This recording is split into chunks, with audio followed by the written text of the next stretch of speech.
Hey there, guys. So this was the full session from last weekend. So the two videos, there's two attempts, and then there's a successful one after that. So three videos in total stitched together.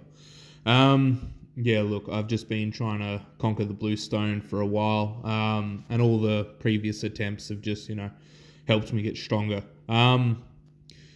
Had to change the technique in the end, and then that seemed to work. But just having the general strength now to shift this block, relatively easy once I've lapped it, is great.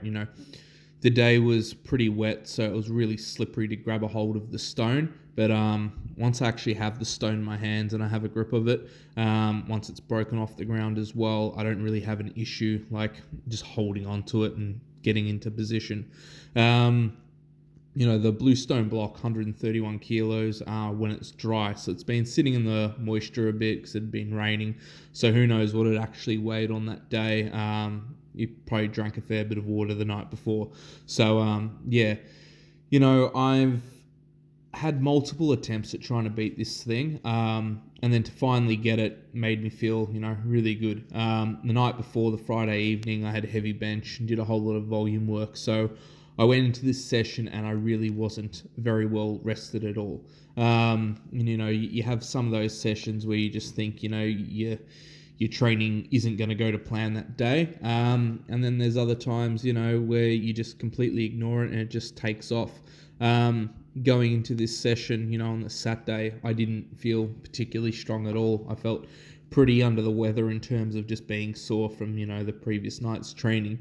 But, look, as I said, once I broke it off the ground, was able to get a good hold of it, it felt a lot better. And this was, the different technique, just trying to get it onto my shoulder. The first one, I made the mistake by just not bringing it back far enough onto my shoulder. And then the second attempt, I did the same thing again to an extent, and I paid for it because it just made the lift so ridiculously hard.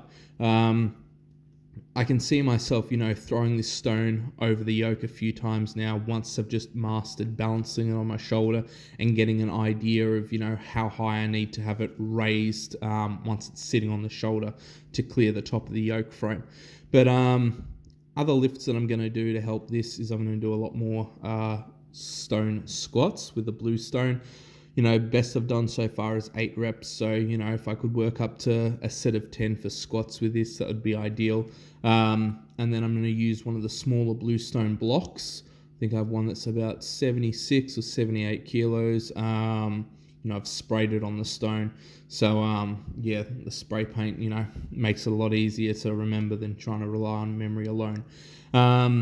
So, I'll take off the sharp edges off that stone and I'll just get used to, shouldering it and getting in the position, just getting the movement onto the shoulder as smooth as possible. And that way I can work both sides and get my core a little bit more even. I definitely have one side that's slightly stronger than the other. And if I leave that for too long, I'm going to end up with problems long term. So I need to address that while it's not an issue. But as I said, really happy to have conquered this stone. It all pays off in the end. I just keep getting stronger. So if you guys have any questions, feel free to comment below. Otherwise, have a great day wherever you are.